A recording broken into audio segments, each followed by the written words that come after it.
It is 1:45 in the morning. We've been working on this car for the last... How long are you working on this car? Going on, what, 16 hours now? 16 hours trying to get this car wired up, hooked up, everything else. So we're about to try and turn it over for the first time since I've had this thing. So here it goes.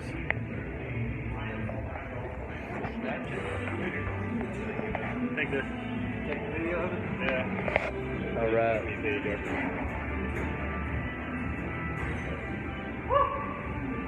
Either it's gonna screech or it's gonna turn. See about them shims.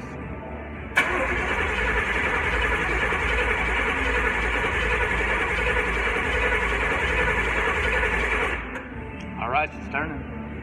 I didn't get no oil pressure though. No, you're not.